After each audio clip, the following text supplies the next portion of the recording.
Alrighty. So, I go by Saito, Broken Namahage here.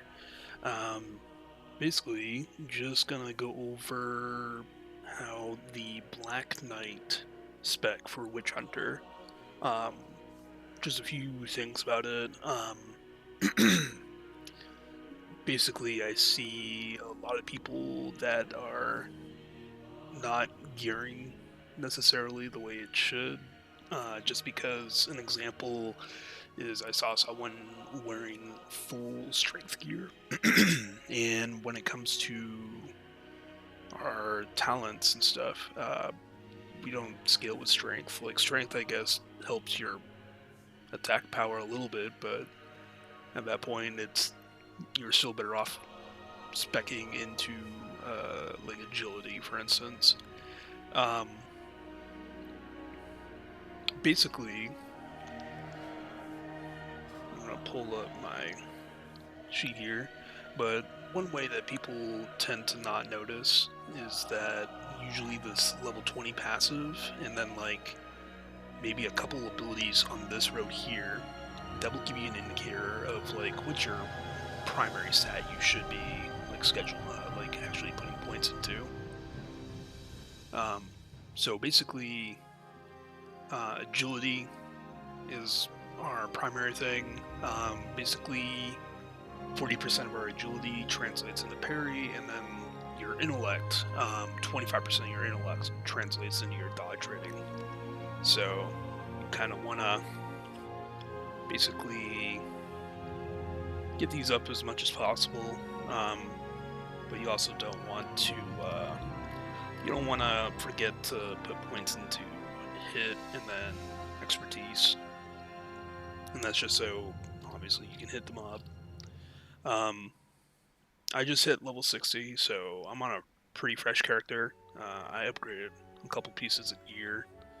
I will say, at least when it came to looking up like how to find some of these, this one gave me the hardest time trying to find it, because the site I was looking it up on, which I'll include the site, but basically the site I was looking it up on, the main location that it said it would be at, I guess may have been like an old location, because it wasn't there, and then like the third option I looked up basically had me go to a completely different zone on the opposite side of the world, and then I found it there. So, but yeah, so basically, so I got strength on the helm, but that's not why I went with this helm. The main reason I went with this helm, so not only do we have agi and stamina, which are two primary stats for us, the expertise, it has probably one of the higher expertise for like, I would say it's almost like a pre-raid bis, but I haven't done like heroic dungeons yet. But basically, you want it because it has agi, sam, and expertise on this. And it's kind of the same thing with this, and believe it or not, the spell pen, it's not there because we necessarily need it, but it doesn't hurt you. And the reason being is because your abilities are spell based. So if you look at some of these, so Noctis Blade, this one is strictly just weapon, but so it's Dawn Blade. Dawn Blade, when it hits your target, it also does Holy Fire damage, and that Holy Fire counts as spell. And then I'm actually going to be swapping out this as soon as I can. I have a couple pieces that I want to swap out. Some of them are like in my inventory, but not inventory, but my bank. But right now I'm just getting more ascension points in order to upgrade those World 4 pieces, because right now otherwise they're like for level 15, and that doesn't help me. So Another item that I picked up because super useful is the Captain's Compass. This has both hit and expertise on it, and then you have a use effect that gives you more expertise, just in case you're like fighting a boss that's a little, finicky. Um, I also picked up the Ashen Peak Band. Um, this is probably super useful because you got your hit and then Agi Sam on it. Um, Another one that I went for was Scourge Stalker's Girdle. I do need to upgrade this though, so the only reason I have it on is just because it's one of the closer World Forge pieces I have to level 60. Um, the Another one that I have is Forgotten Paladins. This was the first thing I upgraded. You got hit, haste, and then it's one of the few pieces that's World Forge, so you got both Agi, Intellect, and Sam on there, which is basically our three primary sets where we're going for. Like Agi is most needed, but then Sam and Intellect are also fairly important for us. So I really like at least how I'm going so far. Also, don't forget, a lot of people they're talking about mana issues when it comes to their Black Knight, and I feel like people kind of forget about Dark Regeneration, especially if you're doing back-to-back combat and stuff. Dark Regeneration you should really use like on cooldown if you just want to keep yourself topped up. And because what I'll do is I'll when it comes to my mana, I'll like lose. I want to say maybe like 10% of the mana. I'll pop that, and then that way I'm always on top, and just keep on basically doing that on cooldown, and then you can go for fairly long periods throughout a dungeon and not have to be as mana starved as a lot of other people think.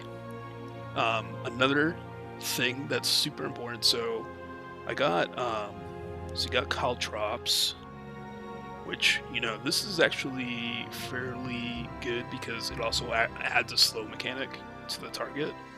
So if you have enemies running through that, you just pop that. Don't forget also that if you are going into a group, you can use Charming Conversation, which increases everybody's reputation gain for an hour by 5%. There's a 45-minute cooldown though, so don't accidentally pop it before you go and do the dungeon. Some more key abilities for us is March of the Black Knight. So this is one of your few AoEs that you have offhand. The other one being Desecrate. Now Desecrate requires you, because you're an evasion tank, requires you to evade an attack. So otherwise what will happen is that this will never proc, because basically this goes off proc. So every time you evade, you're able to do this, and it's like pretty much your main AoE, and it's a conal. Another one, and this one is incredibly important. Not only is it an AoE that goes out in a circle, but it also heals you. So you want to make sure that you are using this as like kind of a, I wouldn't say necessarily the oh shit button, but it can be, especially if you're getting swarmed. So another one that I don't use this often, but people can if they're having like a lot of mana issues or rage issues or something. I have people coming out and visiting me. Interesting. So another important one here. So if you're having issues where it feels like you're running out, Surging Tonic will help keep you topped off. I just realized also, I think I might have to learn some of the abilities because I hit 60 and I don't think I looked it up to basically update all my spells and all that stuff. But so another one So you got two abilities here. Excuse me. So one ability that you should go for, because you're kind of like an invasion offensive tank, one ability you should go for, and this is in the main Witch Hunter tree, is Slayer's Mark. So you're gonna mark the target, and then basically the attack power against it, against the target, and crit chance all increase. So super useful. It's basically like kind of if you say for instance you're on a DPS check boss, this helps. Another one. This one basically this one is more like your oh shit button. So basically you're not only putting a damage shield on yourself, but you redirect 25% damage that your party is taking all back to you. So if you're taking a lot of AoE damage, you just let the heals know, hey, just keep me topped off, you pop that, and then basically all that goes to you. Another one that I believe is imperative is Witching Idol here. And the reason I believe this, so you know the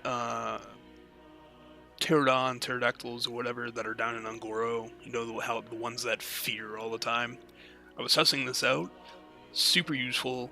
It's basically like the totem that shamans had to be tremor totem to like basically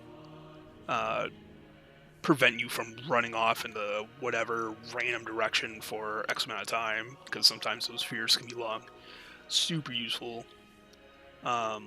Chains of Darkness, this is your AoE grip attack. So basically you pull all the enemies around you, all to you, and it applies a taunt. So it's another great one that if things get a little out of hand, you just pop that, pull everything to you. We got Undying over here. So basically another thing that you'll notice, a lot of our skills... Yeah, a lot of our skills are increasing our crit chance. But that's also because a lot of our abilities scale on how many crits we get. So this is a really decent passive, because not only does it benefit both your Dawnblade, but it also basically anytime you use Dawnblade when you're below 75% max HP, you basically boost crit chance off Noctis Blade, which Noctis Blade, not only is that like your main like single target like ability, but also if you're spec'd into it, you get the damage shield, and that damage shield that it applies basically makes you like, I wouldn't say immortal, but like makes you very hard to kill. And basically having it so it increases the crit chance of that, that increases the effect of this. So because Noctis Blade, the damage shield you get scales with how the damage plus the parry rating. So and it heals you for 50% of the damage. So super useful. One of the abilities I initially I think this is the one, yeah, this is the one we start off with when we play Black Knight. So that's basically your death grip. As a tank, you want to spec into stuff to like reduce damaging effects against you. So obviously we're going for those. Now, at some point, because I was going down this way, at some point, because they have it so it's tiered off where you have to spend X amount of points in order to progress to the next tier of talents, that's why I picked up Shadow Trap. However, you know, Shadow Trap can have its uses. Typically what I do is Like when I'm out in the world and I'm rounding up mobs, I'll drop that right as I get all the mobs together, stuns them all, and that lets me start my like rotation on them. So this is the ability I was talking about when it came to the damage shield. So this is an absolute must. So basically, as it says, Noctis Protection. Every time you use Noctis Blade, it applies a damage shield to you. So incredibly useful. Another good one is a lot of our damage is Holy Fire or Shadow, and most of it is going to be Shadow. So Secret Society, which increases the Shadow crit chance, and Shadow damage, but also increases our expertise. That way we're not necessarily having to spec get every gear piece have expertise, to make that cap. Put 2 points in this. I believe it's 5 and then 10. So basically, that helps alleviate that need. Another one that I have here, Dark Juggernaut. So this is another useful one where when it comes to the Desecrate ability, the Desecrate ability heals you an additional 1% max health for each target struck that has Shadowbrand. Now, when you're attacking targets, you apply Shadowbrand. So if you hit all the targets, in front of you or around you, and then you use Desecrate, which is that conal, you basically activate Dark Juggernaut, which you heal yourself for each one of them, plus the additional 1% max health, and that's for each target affected with Shadowbrand. So another super useful ability. Wicked Intent, which basically just makes it so Desecrate has a chance of resetting the cooldown Noctis Blade. That just means that we get to live longer. And so this is another interesting one. So this right here on Square of Evil, so basically it has you afflict Twilight damage, and then marks target for the Shadowbrand. So basically, and then it also, as you can see, is that basically Shadowbrand basically is our main way of holding threat. So obviously you're gonna pick this if you're going into Gaze of the Black Knight, but Shadow Storm actually pretty useful. So basically the Pummel Smash, and I see a lot of people not necessarily use this. So Pummel Smash is super useful. Shadow Storm just basically allows you to do more damage and then leech life from them, so that's nice on its own. But Pummel Smash here is actually one of the best things that you can do for your party, and the reason being is not only do you increase it's a high threat gen ability, so keep the boss on you, but basically the Pummel Smash, for each stack Pummel Smash, and it stacks up to 5 times, increases the amount of magic damage a target takes by 2% for 30 seconds. So basically you can get up to 10% magic damage increase, and a lot of the classes, if you look at them, a lot of them have abilities where even if you're in melee, it will specify something like, oh, it does magic damage, or it does spell damage, or it does, holy fire damage, stuff like that. So that's just one thing to keep in mind. Now,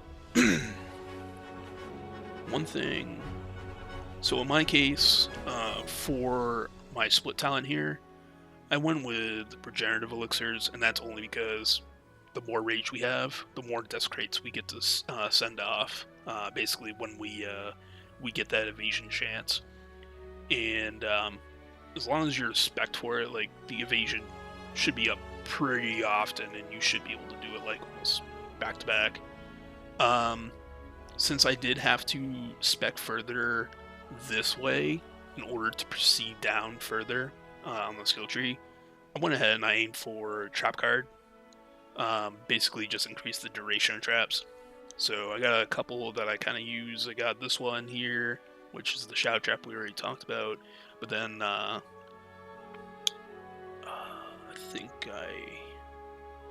think I have the other one swapped out for now. This is like our main bread and butter one right now, to be honest. But I did that mostly because I needed to get further down the skill tree, because how it's locked behind the progression on it. I went ahead and I picked up Dark Intuition, so whenever you parry a dodge, your attack speed increases and parry chance increases. That basically means that you get to do more damage the more you evade. Super useful.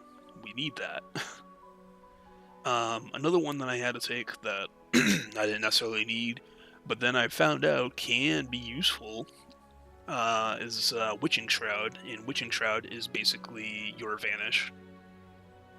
So, you know, if you're doing stuff in the world or whatever, and you get caught off guard and say you get kind of stun locked or something, and you're just trying to reset, Witching Shroud helps.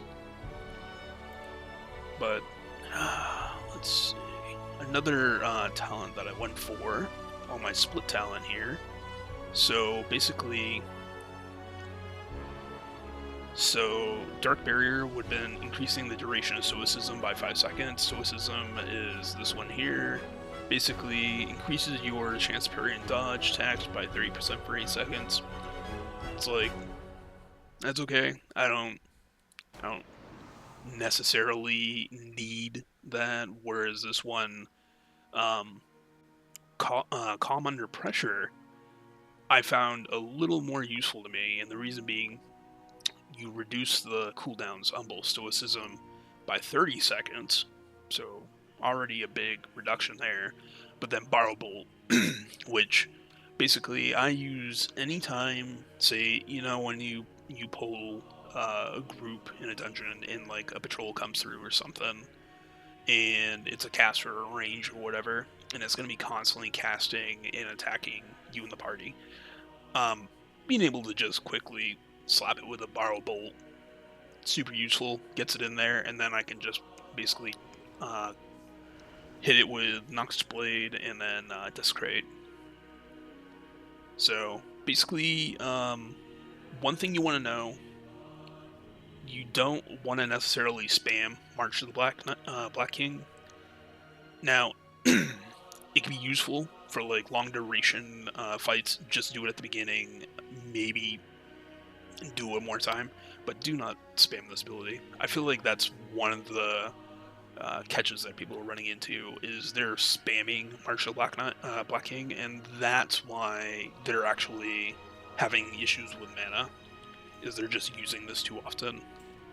So I would recommend basically maybe use it at the start, and then after that maybe 1 or 2 more times, depending on how the party is like keeping up and everything.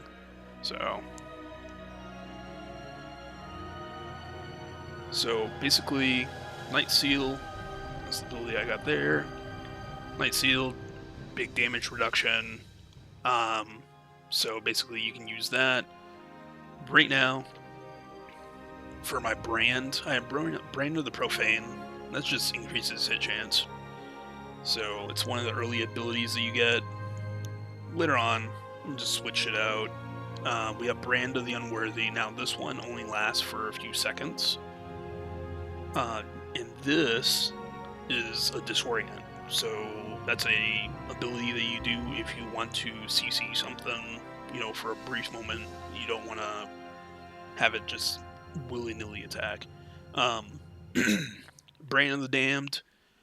Basically, you pop this when the target's low, that increases the damage it takes, and then basically it makes it easier to kill. So another DPS check to help out DPS a little. Caltrops. And I think I got a majority of that covered. Let's change to darkness. No, the Purge Evil ability.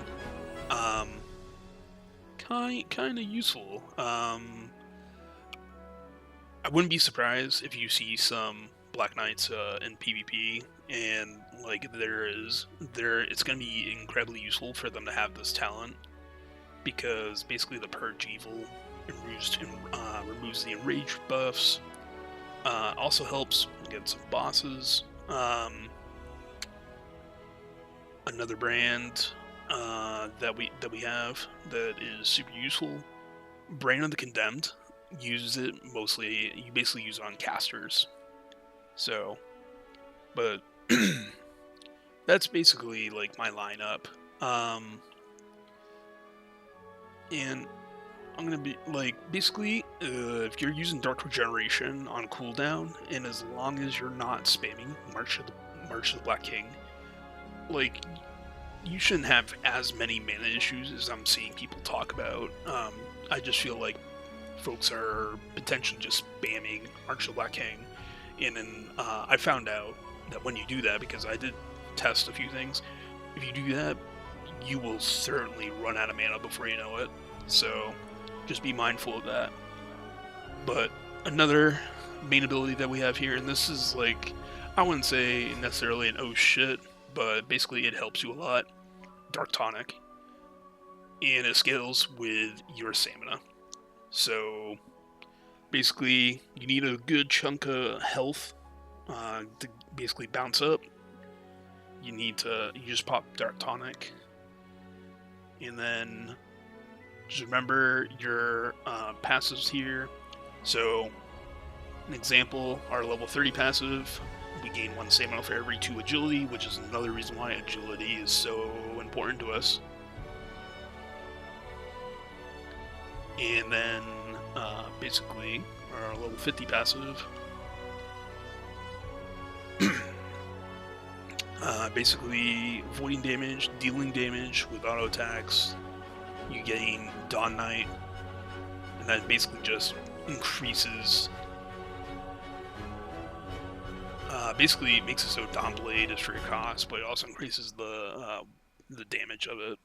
So again, we're not using strength really as a stat. It's like, if you have a gear piece that has strength on it, that's okay, but your 2 primary ones are going to be agility and stamina, and then intellect. So just wanted to kind of give my 2 cents, just because I've seen some fairly interesting builds, I'll say. So, but thanks for watching. This is Broken Namahage. Have a good one.